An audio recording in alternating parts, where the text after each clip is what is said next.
सही है। Class 9 science, आगे से टॉपिक चैप्टर 1।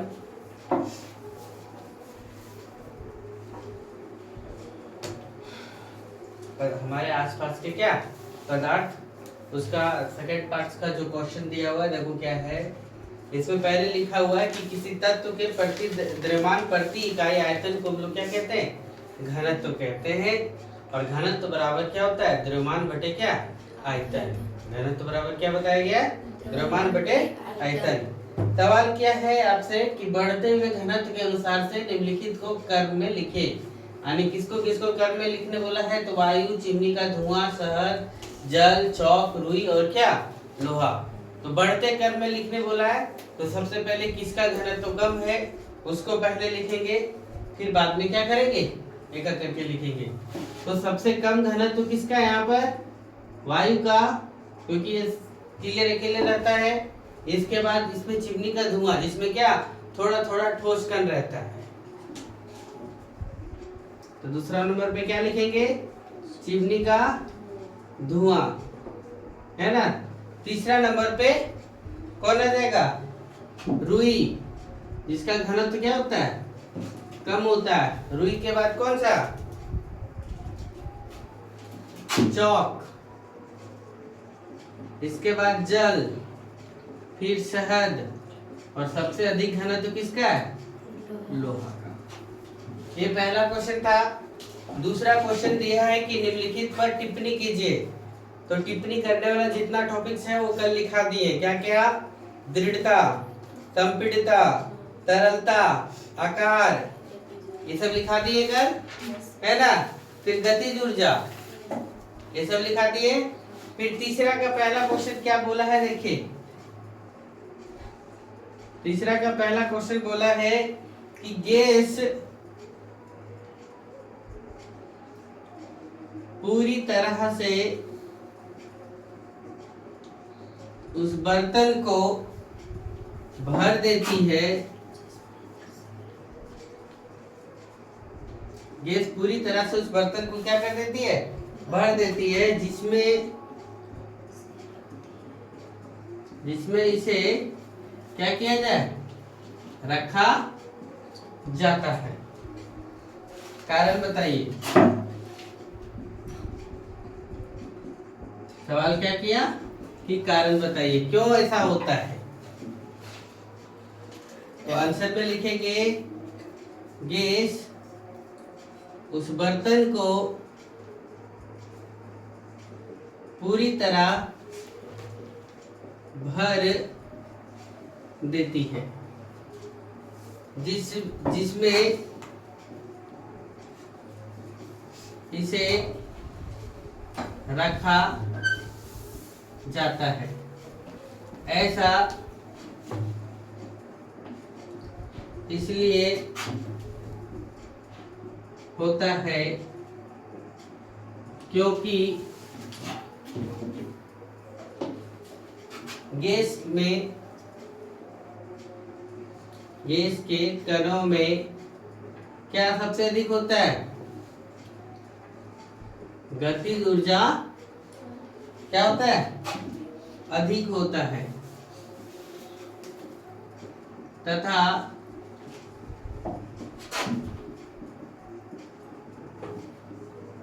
आकर्षण बल सबसे क्या होता है, कम होता है। आकर्षण बल सबसे क्या होता है, कम होता है, जिसके कारण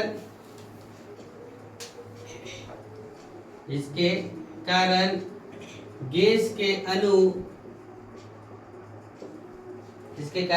अणु उच्च वेग से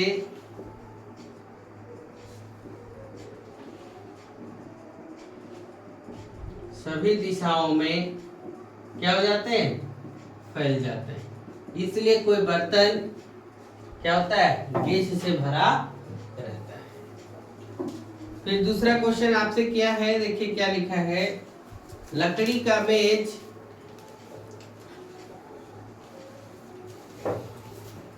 ठोस कहलाती है, क्यों, यह कारण बताइए। लकड़ी का मेज ठोस कहलाती है क्यों, कारण बताइए।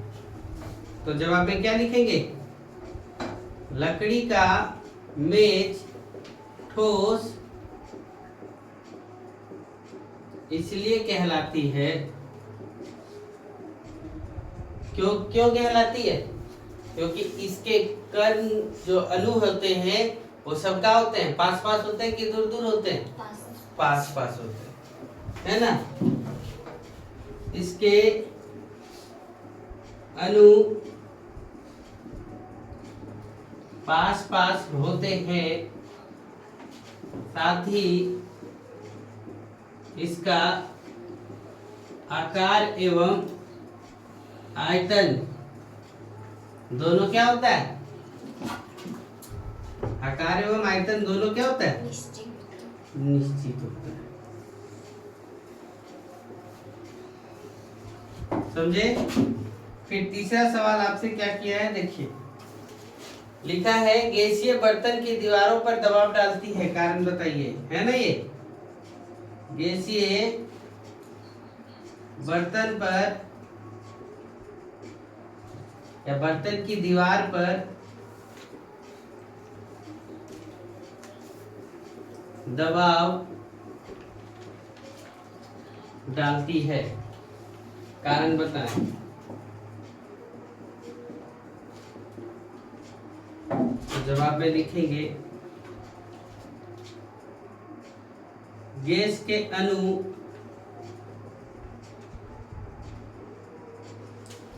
तेजी से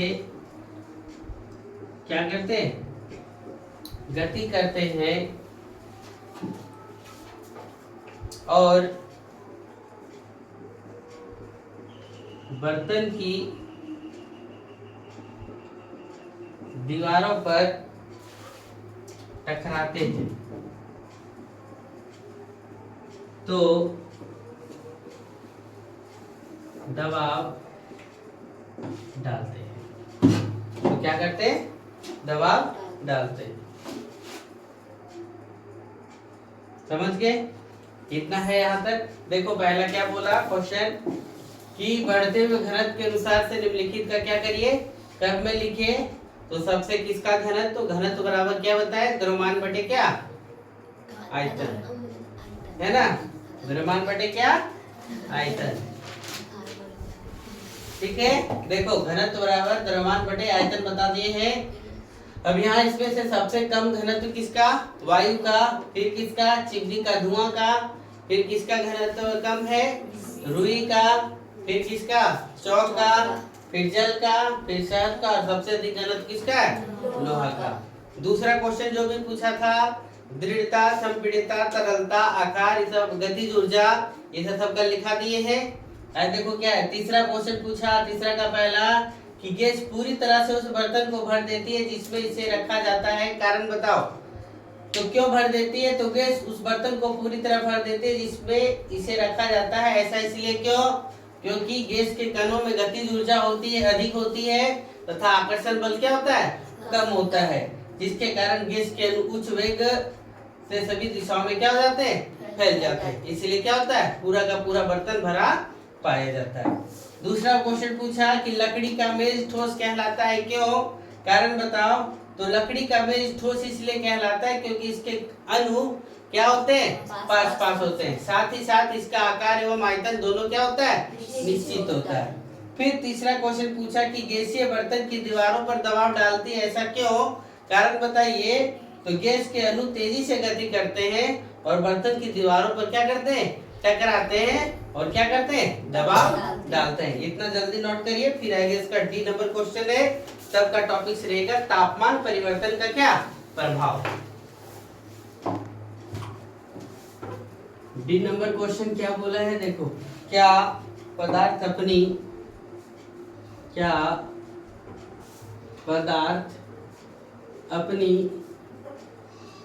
अवस्था बदल सकता है, क्या पदार्थ अपनी अवस्था बदल सकता है। तो जवाब क्या देंगे, आंसर में क्या लिखेंगे, हाँ, पदार्थ अपनी अवस्था क्या कर सकता है,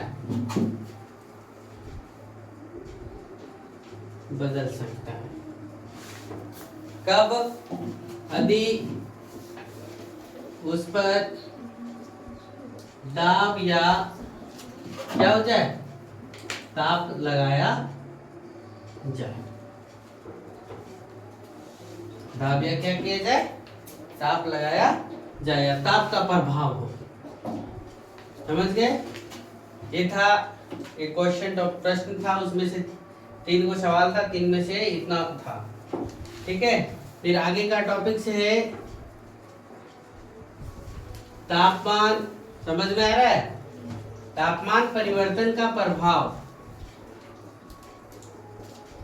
ध्यान से देखो, टॉपिक से तापमान परिवर्तन का क्या प्रभाव। क्या क्या होगा लिखेंगे, तो ध्यान से देखना। ठोस के कणों या ठोस में तापमान बढ़ाने पर उसके कणों की गतिज ऊर्जा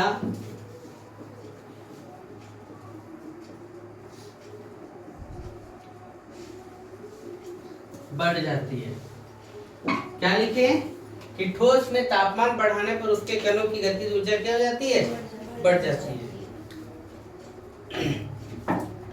गतिज ऊर्जा में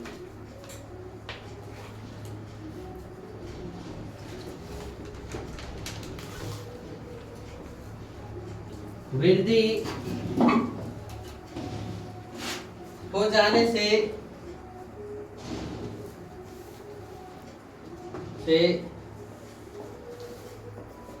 उसके कणों में तेजी से कंपन होने लगता है। उसके कणों में क्या होने लगता है, तेजी से कंपन होने लगता है। कब? ठोस में जब तापमान बढ़ाया तो उसके कणों की गतिज ऊर्जा क्या हो गई, बढ़ गई। और गतिज ऊर्जा में यदि वृद्धि हो गया तो वृद्धि हो जाने से उसके जो कण है वो तेजी से इधर से उधर, उधर से इधर क्या होने लगे, यानी तेजी से क्या होने लगा, कंपन होने लगा। और एक ऐसी अवस्था आएगी, और एक ऐसी अवस्था आती है जब ठोस पिघलकर, ठोस क्या होकर के, पिघलकर क्या बन जाता है, पिघलकर द्रव में परिवर्तित हो जाता है। ये किसके कारण से? जब तापमान दिए, तापमान परिवर्तन के प्रभाव के कारण से। समझ गए? फिर अगला टॉपिक है, इसी में देखेंगे गलनांक। मिटा दे इधर।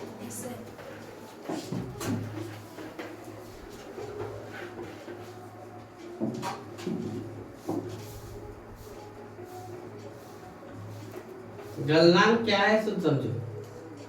इसके हिसाब से गलनांक आया, जिस न्यूनतम तापमान पर, जिस न्यूनतम तापमान पर ठोस पिघलकर, देखो गलनांक क्या है, सो जिस न्यूनतम तापमान पर ठोस पिघलकर द्रव बन जाता है। क्या बन जाता है? द्रव बन जाता है। वह इसका क्या कहलाता है? गलनांक कहलाता है। वह इसका क्या कहलाता है? गलनांक कहलाता है। समझ गए कि गलनांक किसे कहते हैं सब? गलनांक वह न्यूनतम तापमान है जिस पर कोई ठोस पिघल कर क्या बन जाए? द्रव्यमान बन जाए, द्रव बन जाए, है ना? वह इसका क्या कहलाता है? गलनांक कहलाता है। किसी ठोस का गलनांक, क्या लिख रहे हैं? किसी ठोस का गलनांक उसके गुणों को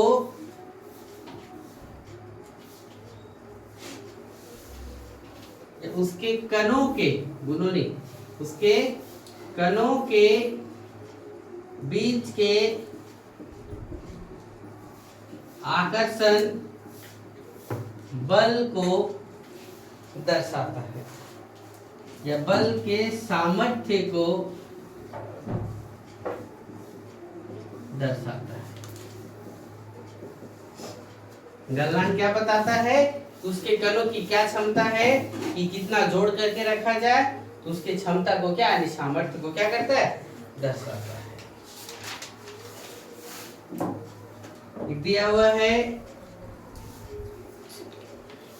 बर्फ का गलनांक 273.15 केल्विन के मतलब क्या, केल्विन होता है, इतना डिग्री केल्विन है।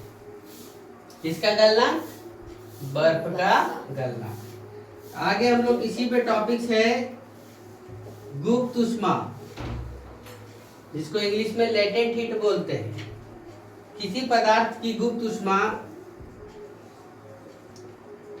किसी पदार्थ की गुप्त ऊष्मा ऊष्मा की वह मात्रा होती है ऊष्मा की वह मात्रा होती है जो इकाई मात्रा में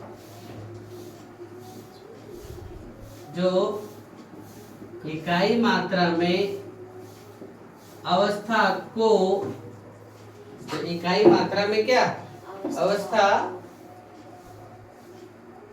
को परिवर्तन करने के लिए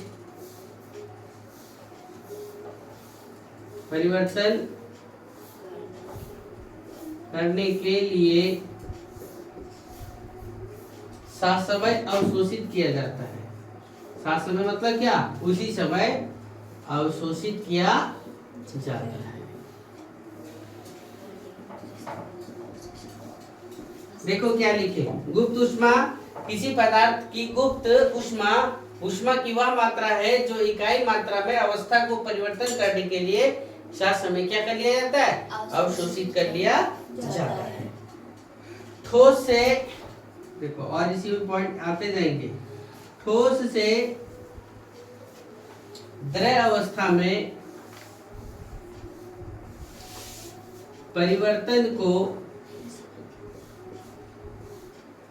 देखना एक टिक लगा लेना, ठोस से द्रव अवस्था में परिवर्तन को क्या कहते हैं हम लोग, संगलन कहते हैं।